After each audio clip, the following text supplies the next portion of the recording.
In today's video, I'm going to teach you how to add a new product or service to your sales inventory.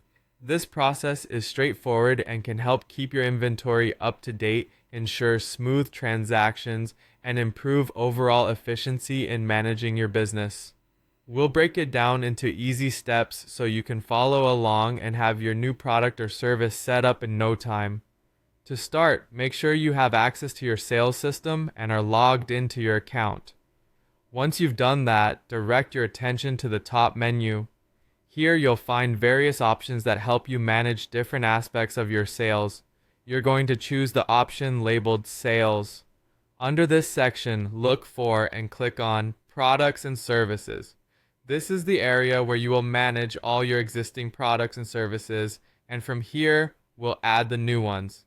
After clicking on Products and Services, the next step is to locate the button marked New.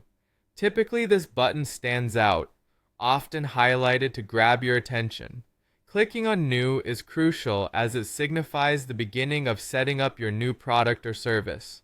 This action will lead you to a form or page where you'll input all the required details about what you're adding. Now it's time to fill in the details of your product or service. This is where you specify what exactly you're adding to your inventory. Make sure you have all relevant information at hand before proceeding.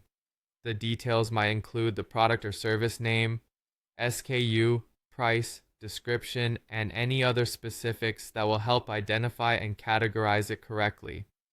Keep in mind that accuracy is important here, as these details are what you and your customers will see. Once you've entered all the necessary information, it's time to save your work.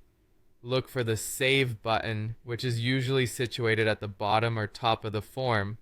Clicking Save will officially add your new product or service to the system, and it will now be part of your active inventory. Congratulations, you've successfully added a new product or service to your sales inventory. By following these steps, you ensure that your inventory is always current, which is crucial for maintaining seamless operations and delivering excellent service to your customers. Remember, having well-organized sales records not only makes your job easier, but also contributes to making strategic decisions in the business. That wraps up our tutorial today. If you found this guide helpful, feel free to revisit it whenever you need to add more items or make any changes. Thank you for watching, and see you in the next video.